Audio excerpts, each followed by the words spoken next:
Okay, this is Chapter 10, Lab B, configuring the ASA 5505 using the ASDM. So I have in my web browser the ASDM Java applet running, and now I have a graphical user interface for managing the ASA device. So what we're going to do is we're going to start with the basic configurations, and we're going to click up here on the configuration button, and you can see that there's a startup wizard which we can use to configure the device. Now let me see if I can move this up a little bit and make sure it's in the window. There we go. Okay, so we'll launch the startup wizard. You can see this button here, and it gives us a choice here. Do we want to reset configuration to the factory defaults, which I talked about earlier, or modify the existing configuration? So that's what we're going to do. We're going to modify it. So we are in step 2, and in step 2 what we're going to do is we're going to change the host name. So we'll change it to CCNA-ASA. We'll change the domain name to ccnasecurity.com, let's say, and let's change the enable password. Now there's no enable password right now, so we'll just leave that blank. For new password we'll put in class. We'll put that in twice, and then we'll hit the next button. On the next button, we're given a choice here of the outside VLAN, the inside VLAN, and the DMZ VLAN. Now remember, the ASA with this base license, which we're running, can have up to 3 VLANs. So we're going to configure the DMZ, but we're going to do it later in this lab. So for right now, click Do Not Configure on this radio button. Do not configure for the DMZ VLAN. But we will use VLAN 2 and VLAN 1. Notice that both are enabled. All right, we'll hit Next. And now the switch ports. So under the switch ports, what we're going to do is we want to make sure that VLAN 2, which is our outside VLAN, is on Ethernet, let's see here, 00. There it is. That's what we want. Perfect. And for VLAN 1, which is our inside VLAN, we want that on the rest of the ports. And you can see here, port 1, 2, 3, 4, 5, 6, and 7 are all part of VLAN 1, the default VLAN. So this is perfect. All right. VLAN 2, Ethernet 00, that's our outside port, and VLAN 1, the rest of the ports. So we'll hit Next. And now we need to set up our IP addresses for the outside and for the inside. Notice the inside already has the IP address set 1.1 on the ASA device with the correct subnet mask. All right. But what we want to do is set up the outside IP address. So for the outside IP address, we're going to put in 209, let's see here, .165.200.226. And that's going to be the IP address for the ASA device. Now, if we look on the diagram, the Lab A diagram, you can see the ASA on the outside interface 209.165.200. This is the network address. The interface for the ASA device is .226. And so that's what we've put in right here. So we'll click Next. Notice on the outside interface, if we wanted to pick up an IP address from our ISP, we could checkmark this, use DHCP, and the default route from the DHCP from the ISP as well. But right now we're manually configuring it because we're not connected to an ISP. We're in this topology that we've set up with these devices in our lab. So we'll hit Next. And it says 255.255.255 is not a valid subnet mask. Okay, whoops. I forgot to change the subnet mask for my outside interface. So I need to do that now. This needs to be 255.255.255.248. Okay, helped me out there. All right, next. So do we want to enable DHCP on our inside interface? Sure, enable DHCP server on inside interface. That's handy. So we'll set up our starting address, 192.168.1. We'll say 3, and the ending address,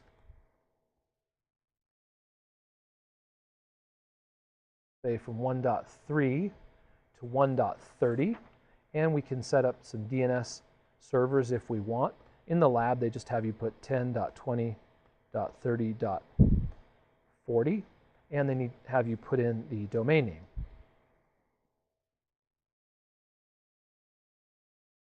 All right, perfect. We'll hit next. And also network address translation, or NAT. What we want to do is use port address translation, PAT, and we're going to use the IP address of the outside interface to have all the private addresses on the inside of the network translated to the outside interface IP address. So that's perfect. Well, that's easy. We'll hit next. And you can see here, specify the addresses of all hosts or networks which are allowed to access the ASA using HTTPS ASDM, SSH, Secure Shell, or Telnet. So the HTTPS ASDM is on the inside interface, 192.168.1.0, that's perfect. But let's add some more. So we'll hit add, and we'll set up our Telnet access also from the inside, and we'll do it from 192.168.1.0 as well. And we'll use a /24. There we go. Click OK. And we'll set up Secure Shell access from outside. So for Secure Shell, we'll say from the outside, only one address can reach this management tool. 172.16.3.3. And that's our host at PCC. And we can leave the subnet mask for one host at 255.255.255.255. And we'll click OK. Make sure that Enable HTTP Server for HTTPS and ASDM is checkmarked. And click Next. And it gives us an example of all our settings. And we'll hit Finish. Now, right now, when we hit Finish, it sends all of those commands to the ASA device, from our web browser to the ASA device. And we're going to wait here for the configuration to take. Now, in the lab, it reminds you that if you get locked out at this point, or it does not finish the configuration, all you want to do is probably open and close the device and see if you can contact it. So that's what we're going to do in a second here. And this happened to me before. So at 11%, it seemed like the tool stopped responding. So I believe that it's been sent across. So what we could do is just basically close the browser window and try to relaunch it and see if it works. So that's what I say we should probably do right now. Okay, we'll close that. And we'll close that. Hit save. Okay, and we've exited. So we've exited the Cisco ASDM. So what we can do is just refresh now and see if we can run it again. Run, click OK.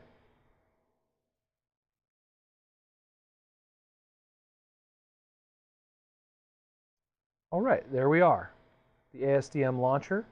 And we're going to leave the username blank because we haven't set up any local users on the ASA device, but we did set up an enable password of class. So we'll put in class, click OK, and it looks like it's going to work.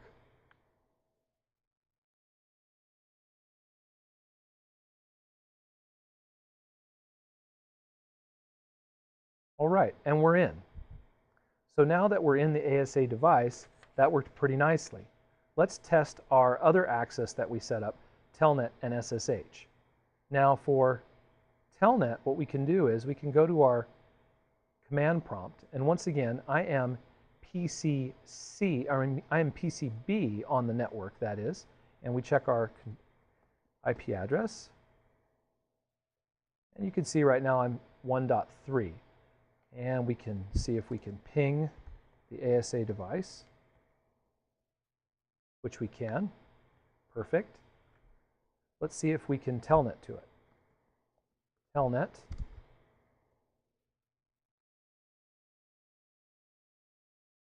And you see it asks for our password. We'll put in Cisco, and by default you want to put in Cisco, and now we're inside enable and our password class, and hit enter, and we're in privileged user mode. So our telnet access worked. Now, for our SSH access, what we want to do is test it basically from PCC at 172.16.3.3 using PuTTY to secure shell across these routers and into the ASA device from the outside interface. But it's not going to work because we haven't set up local user database AAA access control. We haven't set up a username, we haven't set up a password on the ASA device. We just have an enable password, but we're also going to need a username if we want to secure shell from 172.16.3.3. So let's try to do a few other things with the ASA device before we go to the next part of the lab. Okay, I'm back in the ASDM tool, and now that we're back in the ASDM tool, let's test out the packet tracer built in to the ASDM tool. And if you go to Tools here on the drop-down menu, Tools, Packet Tracer, like we did, it'll open up this window right here, and you can test out some of the connections. So the first test that they want us to do is to do a sample test from the inside interface, packet type TCP. We'll put in the IP address. That's the address of this host, my PCB, and we'll put in 1500 as the source port. And the destination IP address we'll put in, let's see if we can ping R1. So we'll say 209 basically .165.200.225. And the destination port, they said let's try HTTP. Let's test port 80 of R1. So we'll hit start. And you can see that this ASDM packet tracer tool is actually testing out this connection and showing us the entire process as the packet goes through its machinations. And you can see here at access list, route lookup, IP options, NAT. You can see type, NAT, action, allow. You can see the NAT command that was issued as this was allowed. And the ultimate result is that the packet is allowed. So host 192.168.1.3 is able to contact R1 on port 80, which is the HTTP port. And as you can see, if we open up let's say another browser window and type in http:// and put in that IP address 209.165.200.225, you can see that we are met with a prompt from R1. And we can put in class here, and you can see we can reach R1 on port 80. And the ASDM tool is telling us that that kind of action is allowed. Okay, so let's try out another one before we're done. So we'll go here and we'll try this out, but this time we'll try from the outside interface. So from the outside interface, we're going to attempt the same thing. What we'll do is we'll say from the outside interface, say outside IP address, say 209.165.200.225. So this will come from R1 now. If we look at the diagram, we're going to basically attempt to do a packet tracer from R1, from 225, to the outside interface at 226 and see what happens there. Now, can an outside network contact the ASA device directly with the basic configurations of the basic built-in access list on the ASA device? Probably not.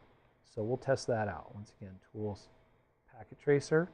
So we'll say here, and we'll change this to 226. So this is going to trace from 209.165.200.225 to our outside interface on, we could say, port 80, or let's change that to an 80 for this time. And first we want to clear so that we start over. So, whoops, I did that wrong. So we'll say outside Put that in one more time.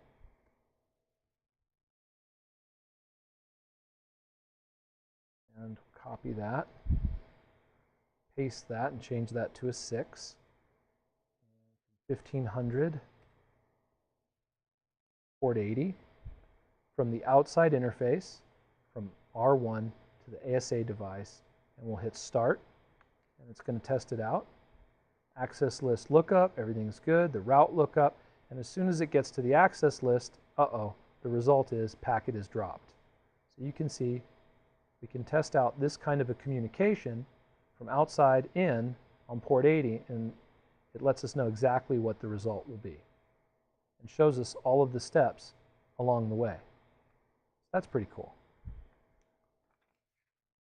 Okay, so that's the end of part 3 of Lab B, Chapter 10.